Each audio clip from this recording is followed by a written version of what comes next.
Perhaps the longest continuously running Philippine motorsport event, the National Slalom Series, has just flagged off another season of thrilling parking lot action.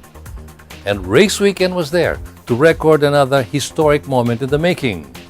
Up next, highlights of Round 1 of the 2018 Phoenix Pulse Technology National Slalom Series in our race weekend, brought to you by Phoenix Fuels with Pulse Technology. Race weekend is brought to you by Phoenix Fuels.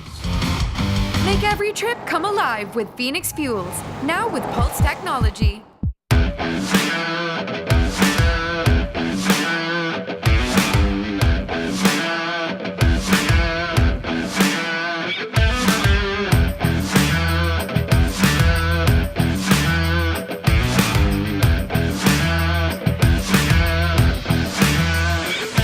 A pleasant day to all racing fans out there. We're here at Robinson's Novaliches for the first leg of the 2018 National Slalom Series, where racers are eager for the start of the race. It has been this way for many years now. The National Slalom Series has been drawing scores of weekend warriors to compete against others on who can drive fastest around a tight course marked out by cones and pylons at a parking lot at the mall. Through good and bad times for local motorsports, the fortunes of which wax and wane with how the economy and the automobile sector perform, Slalom has provided a venue for racing aficionados, spectators, and competitors alike to sate their need for speed and motoring thrills. It may just be parking lot racing, or maybe because it's parking lot racing, slalom racing has been one of the disciplines that has kept motorsports alive in the country. The Slalom Series is so easily acceptable to spectators and competitors alike, with spectators virtually on top of the action as race cars set up for speed and handling, engines revving, tires squealing, tackle the shortest of straights, the tightest of chicanes, and the most challenging of hairpin turns.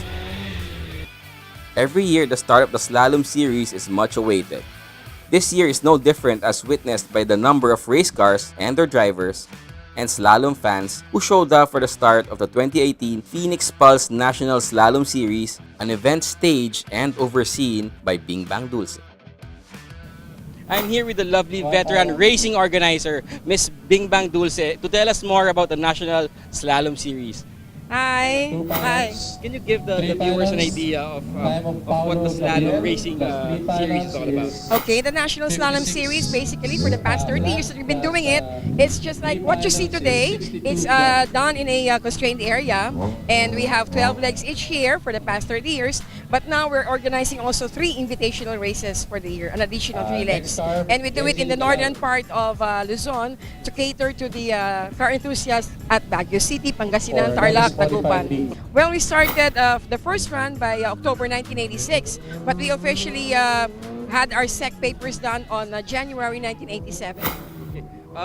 What about the aspiring racers to be? How can they reach you? How if they want to join this particular event? Oh, we have the Facebook account and our digital Facebook account. Or else you can get in touch with me, Bing Bang Dulce. I can give you my number, 0917-811-9337. Or like our Facebook page of Race Motorsports Club.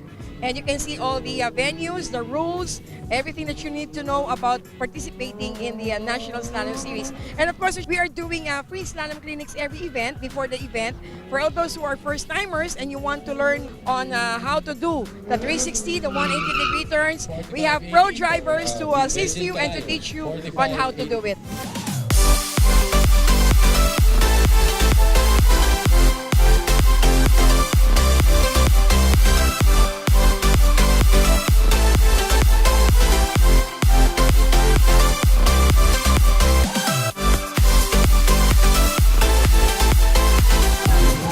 Over the past years, the Slalom Series has grown in popularity with fans and relevance to motorsports.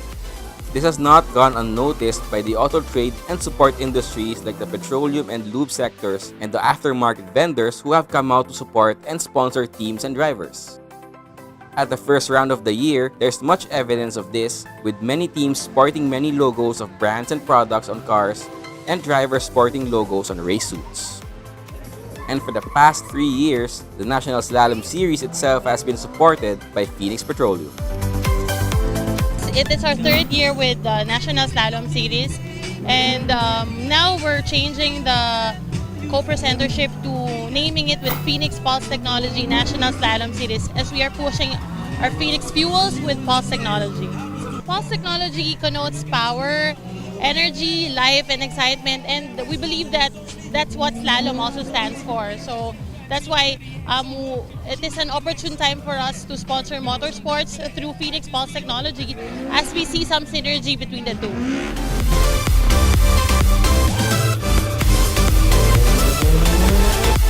The 3 decades of the National Slalom Series have seen the discovery of many local racing talents, some of whom have gone on to become slalom kings. Returning to action this year to defend his title as Slalom King is the 4-time champion Milo Rivera.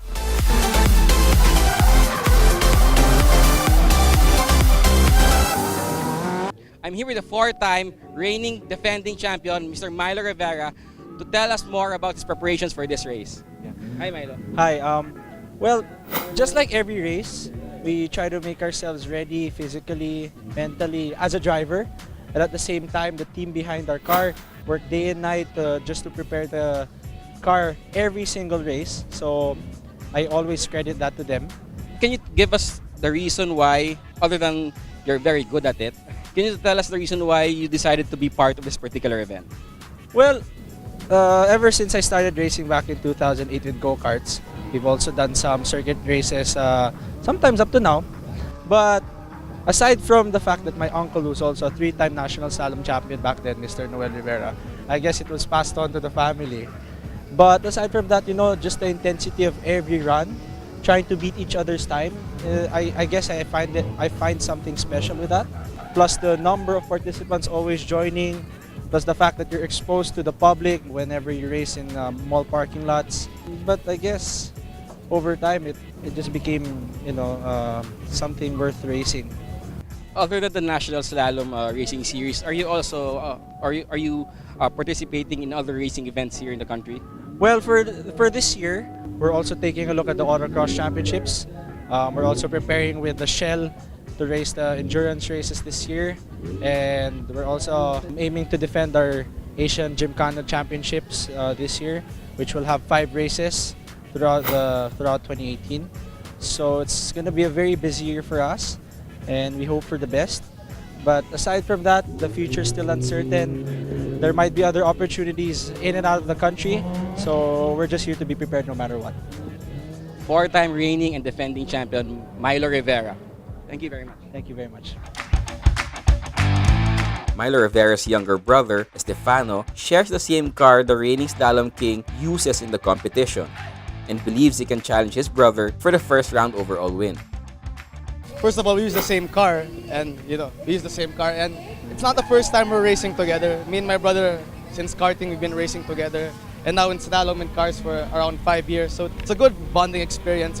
We help each other, we make each other faster, we ask for tips, and it's also a challenge. When you're using the same car and we live in the same house, so it's a challenge to beat each other, and it's a good experience. Also back to compete in the National Slalom Series is novice overall champion Inigo Anton, the 13-year-old wonder boy of motorsports who has several trophies as champion in several classes and categories in 2017, and he is not about to rest on his laurels. Of course, during the off-season, when the season was done, we still continue our practice, so we're still in shape, so we can have good times. We also did this for autocross, and then we also practiced for this race yesterday in Tarlac, so we come really prepared for it. After suffering a broken steering system in his first run and hitting a pylon in another, Inigo Anton is unfazed and expects to win in his chosen class and categories. I'm looking forward to get again front wheel best time, but if not, then we'll try pushing more for next race. Also back and eager for racing is veteran slalom driver and former champion Doc Pee-wee Mendiola. He claims he is competing in 2018 just for the fun of it, but he looks to surprise the younger ones with wins. Yeah, we'll always be here. I've been here quite some time, and If time does not permit, I'm not able to come. So sometimes I'm not able to vie for the overall title of the year anymore. But usually here to relax and enjoy, and who knows, sometimes win even.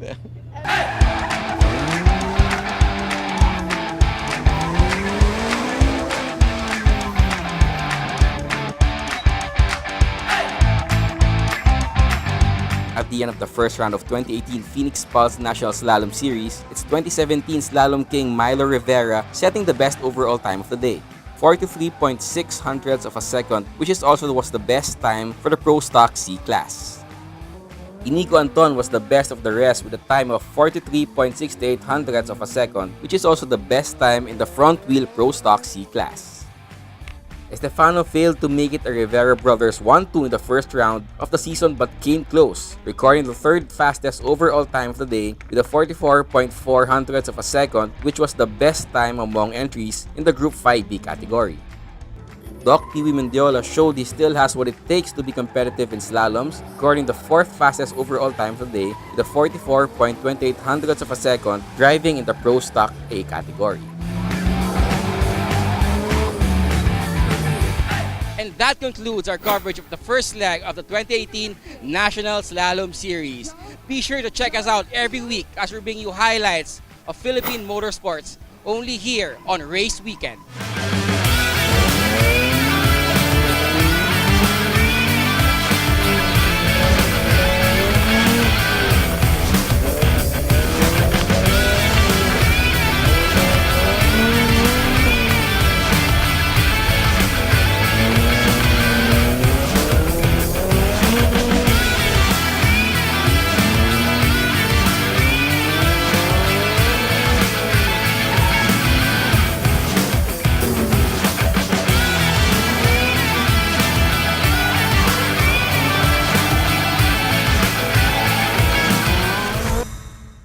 Slaloms have been among the mainstays of local motorsports events that have helped keep motorsports alive and kicking in the country through good and bad times.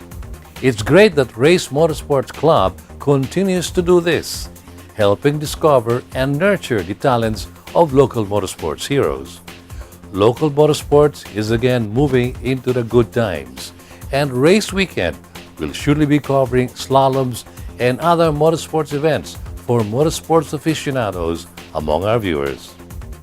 This week's feature on Race Weekend has been brought to you by Phoenix Fuels. Make every trip come alive with Phoenix Fuels, now with Pulse technology.